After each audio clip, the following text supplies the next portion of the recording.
Olá, bem-vindos de volta. Vamos para a nossa próxima palestra. Estamos aqui agora com o professor Clóvis e com a professora Edna, que vão falar um pouquinho aí sobre o desafio da comunicação após pandemia. Professor Clóvis, professora Edna, bom dia, sejam bem-vindos e eu passo a palavra para vocês.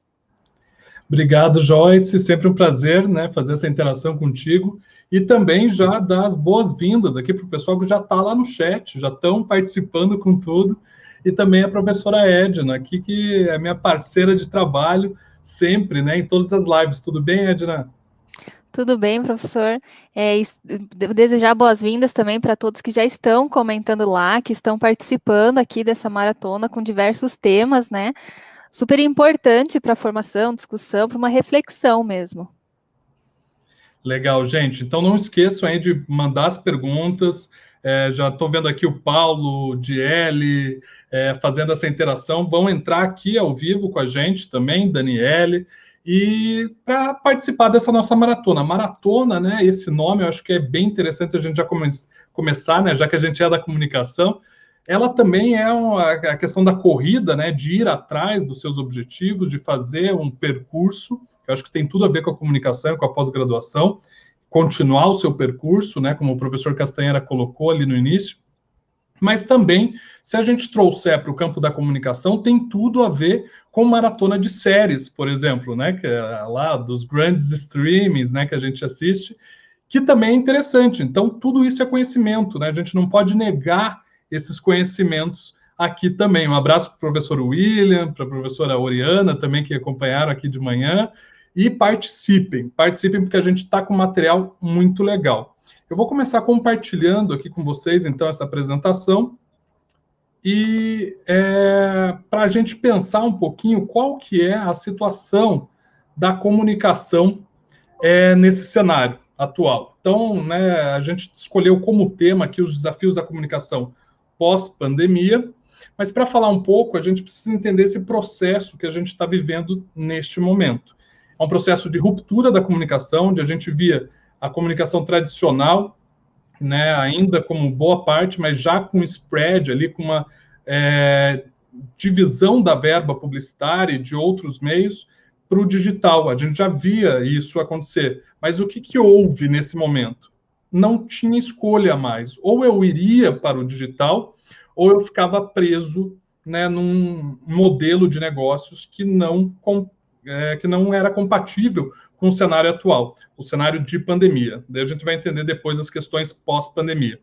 É um ambiente de dados muito, muito amplo, tanto no jornalismo quanto na publicidade, mas nos negócios de uma forma geral. Isso a gente vê muito com a Lei Geral de Proteção de Dados, né, que entrou em vigor faz pouco tempo, mas que necessitou um avanço aí das organizações para se adaptar nesse cenário.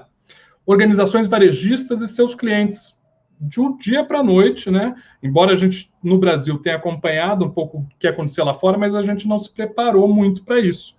Então, tem uma frase, né, de um autor famoso que ele sempre fala que no Brasil a gente nunca tem tempo para planejar, mas sempre tem tempo para refazer. E isso não pode acontecer nesse momento. Por isso, a gente está com os cursos de especialização avançados nesse sentido do digital aqui no Ninter.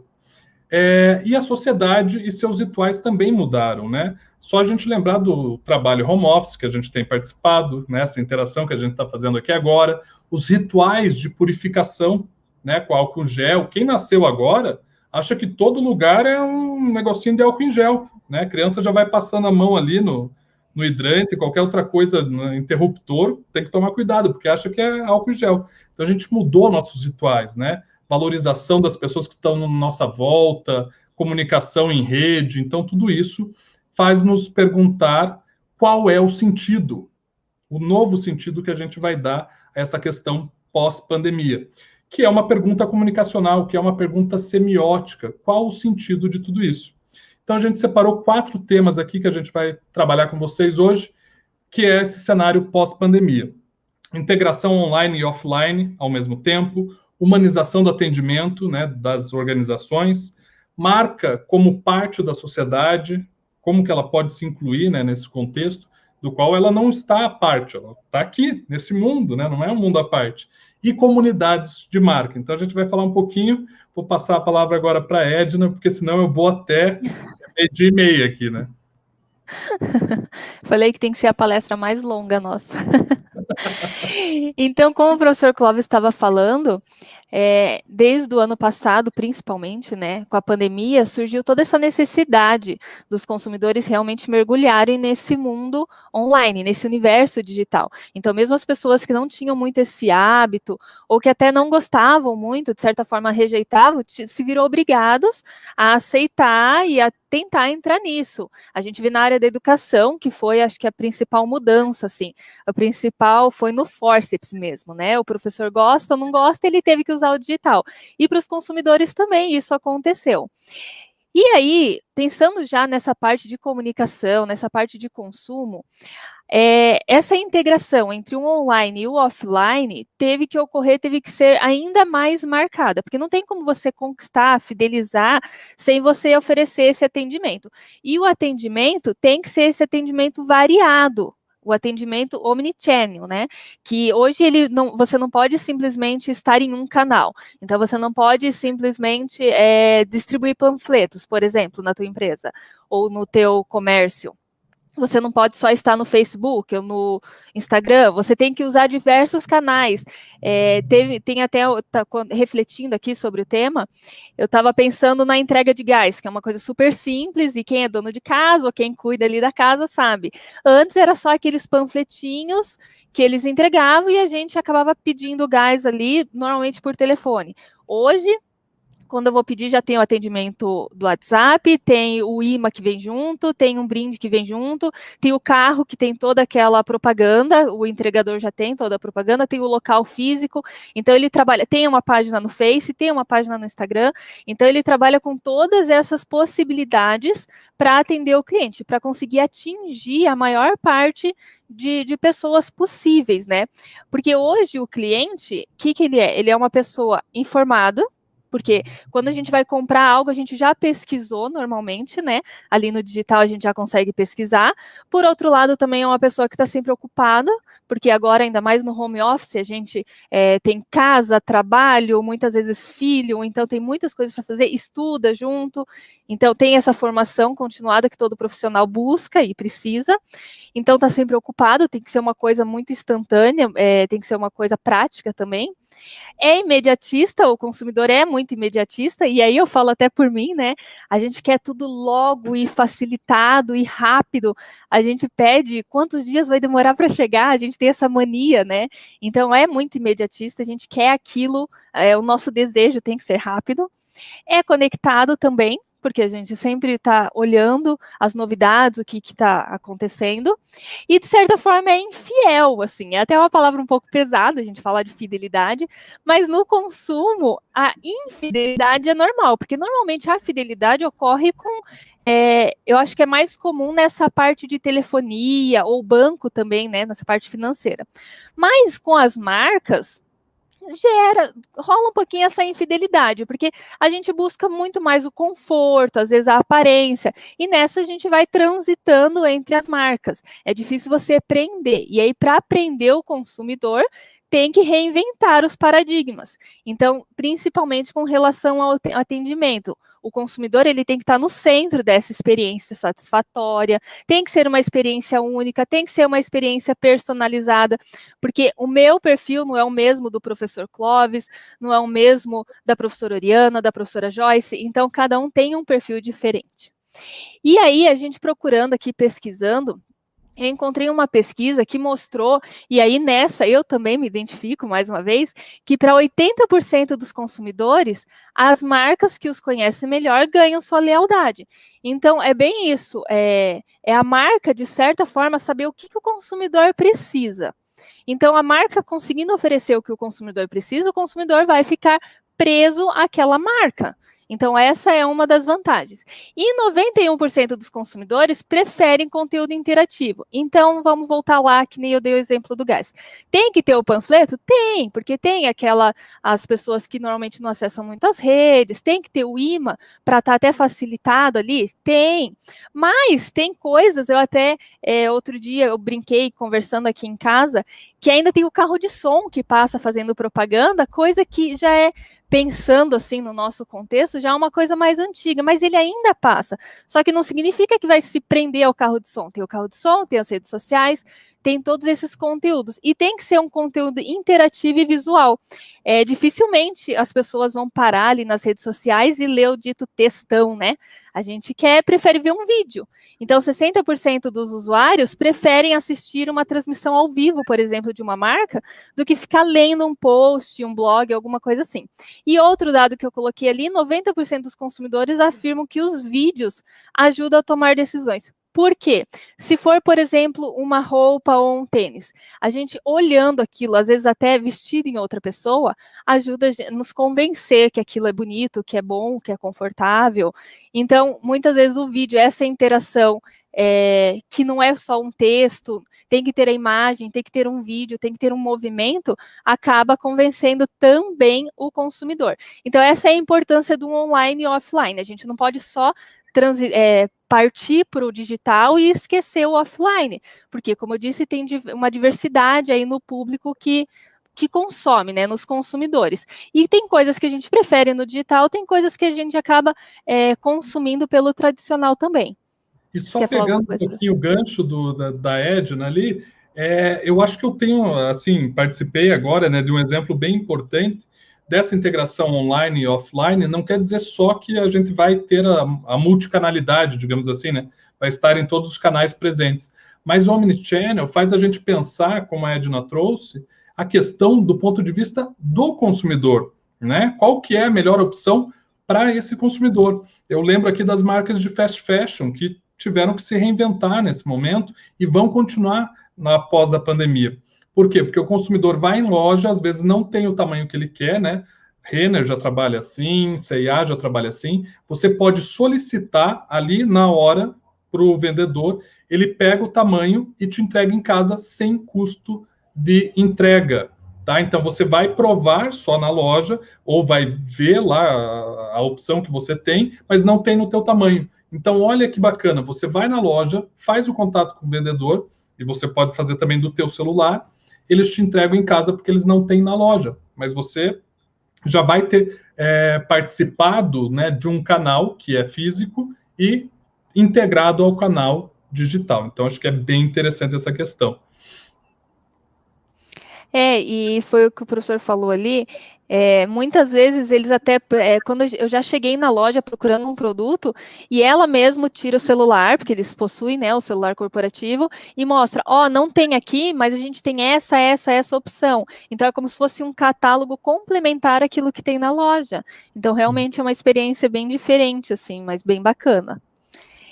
E aí, para essa parte de consumo, a gente trouxe um pouquinho dessa humanização do atendimento. Tá? Vou tentar falar bem rápido, porque eu acho que eu li tanta coisa disso que eu fiquei muito encantada. Então, vou tentar me conter, professor Clóvis, qualquer coisa me segura aqui. O professor Clóvis, que é mais da área do marketing, né?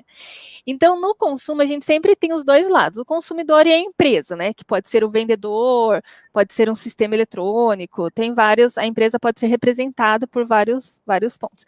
E, normalmente, a empresa, então, construía a sua marca, né, usava estratégias de marketing para construir a sua carinha, que podia ser através das cores, de um nome, de uma propaganda, alguma coisa assim, uma frase de impacto, né? Então, sempre a empresa, e depois, com o tempo, com a novidade disso, foi que eles começaram a humanizar esse atendimento, para conseguir se aproximar mais do cliente também. Então, essa automação e atendimentos robotizados, elas fazem parte da experiência. Então, eu trouxe, não vou seguir a ordem ali, mas como exemplo, eu trouxe 2 ali, mas eu vou começar pela Bia do Bradesco. Acho que todo mundo conhece a tal da Bia do Bradesco, lá que tinha várias frases, agora tem vários casos, né, com a tal da Bia, que sofreu assédio, enfim. Mas a Bia, ela é algo mais robotizado. ela não tinha essa imagem, esses traços humanos, mas ela já tinha essa relação, ela mantinha uma relação, não tinha um rosto. Bia, a gente entende como o apelido de Beatriz, mas nesse caso era Bradesco Inteligência Artificial, por isso que ficou com o nome Bia, mas ficou um nome humano, apesar de ela não ter o rosto, né? Mas ela tinha essa interação com a pessoa. Ela encaminha, ela de certa forma dá conselhos, para encaminhar para o setor correto. Então é como se você estivesse tendo essa experiência de conversar com alguém. Só que depois disso, e agora na pandemia isso tem se intensificado, veio a criação dos avatares. E um exemplo é o do Magalu. E aí sim, eles personificaram a marca. Então a marca começou, a cara do Magalu, hoje é a Lu do Magalu. Inclusive, eu pesquisando, na página do YouTube mesmo, que muitas pessoas agora estão acessando aqui pelo YouTube, quando a gente procura a Bia, ela está dentro da página do Bradesco, porque ela ainda é robotizada. Eles estão humanizando, mas ainda não criaram a imagem. E já no Magazine Luiza, não. É o Magazine Luiza que está dentro da Lu. Então, a imagem inicial é a Lu do Magalu. Quando a gente vê no YouTube, por exemplo, é a página da Lu do Magalu. E já da Bia, não. É o Bradesco que tem a Bia no Bradesco. Então, essa personificação do Magalu, da Lu, foi, assim, um boom mesmo, porque foi algo totalmente diferente. E por que eles fazem isso, né? Por que eles humanizaram? Porque, principalmente para facilitar essa aproximação com o público, muitas pessoas falam, eu prefiro ir na loja, eu prefiro, ao invés de eu ir pelo aplicativo, eu prefiro ir até o banco, por exemplo. Então, essa necessidade de a gente falar com alguém humano, então, acaba aproximando, criando esse avatar. Transforma também a pessoa numa influenciadora. Se vocês tiverem curiosidade de acessar a página da Lu depois, ela tem vários vídeos em que ela acaba indicando coisas, ela acaba dando dicas. Então, ela passa a ser uma influencer também, digital. As pessoas acabam comprando, por quê? Porque ela é uma pessoa descolada, ela é uma pessoa bonita, ela é uma pessoa inteligente ali, pelo menos é a imagem que passa. Então, a gente acaba sendo influenciado pelos gostos da Lu também. Então, ela passa a ser uma influenciadora, mesmo sendo um avatar, né? Mesmo sendo um avatar. É muito interessante. Quem tiver essa curiosidade, entre na página e acesse alguns vídeos lá. E é uma representação da marca em forma da pessoa ali. A marca vai estar representada na pessoa. Principalmente até nas características físicas, assim. A gente consegue fazer essa análise do que significa essa marca, assim como a gente fazia antes, nas cores, que o Magalu quer ser descolado, quer ser jovem, qual que é a intenção? A gente consegue, nesse avatar, ter essa sensação também, tirar essas características, assim como a gente tirava de um slogan, de cores, da marca antes, que ainda tem também, né? A gente ainda consegue tirar disso também. Quer falar, professor Clóvis? Fica se coçando. Não, tá ótimo. Eu fiquei aqui pensando, Edna, e já para fazer o gancho com o próximo tema, que assim, essa humanização da marca, ela também precisa estar, né, no próprio atendimento. Então, uma coisa legal que a Lu faz é assim, além dos produtos e tal, porque ela, para mim, é a maior vendedora do Brasil, ganha disparado da Araci da Top Term, assim, tá muito à frente. Por quê? Porque ela traz, alia o projeto de vida do consumidor ao projeto de marca.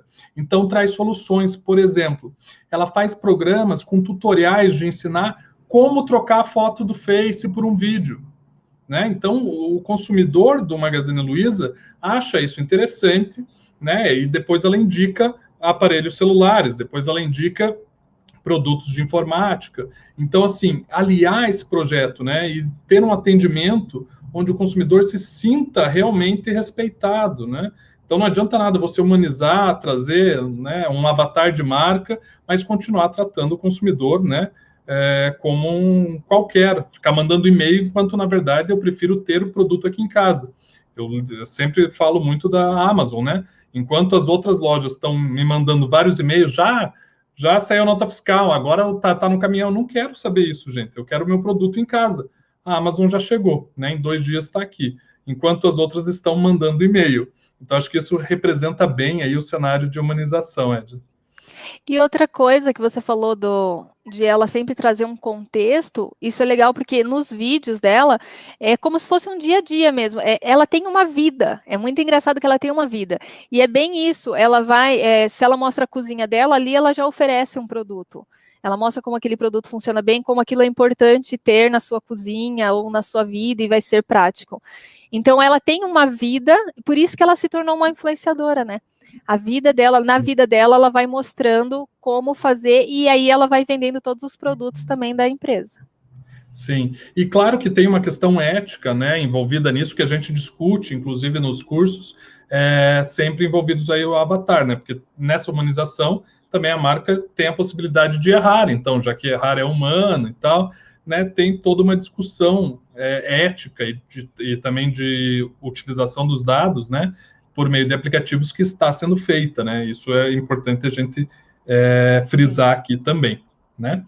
Bom, indo para o próximo tema, né, por causa do nosso tempo, a gente tem 10 minutinhos aí para fechar, mas eu queria enfatizar a marca como parte da sociedade, né? Obviamente ela não está em outro planeta, não está em outro mundo, mas o que eu quero dizer com isso? É que ela começa a se preocupar com esse resultado não só financeiro, né? Já que o consumidor tem uma troca financeira, o consumidor também está envolvendo a marca ali, já que eu te dou algo, eu também quero resultados outros que não só o produto, né? Já que você faz parte da sociedade e realmente participa em todas as dimensões dela. E isso vem muito por conta da queda de confiança, uma fonte ali que a gente traz da Elderman, queda de confiança do cidadão em governos. Então, no Brasil, né, eles fazem de vários países, mas no Brasil, a confiança no governo é de 28%, o governo de uma forma geral, né, não só federal, estadual, enfim, na área pública. 58% dos entrevistados confiam nas empresas, ou seja, uma diferença de 30% entre governo e empresa, uma das maiores diferenças do mundo, da pesquisa. E 69% respondem que ações sociais afetam a compra, né, a escolha do consumidor lá no ponto de venda.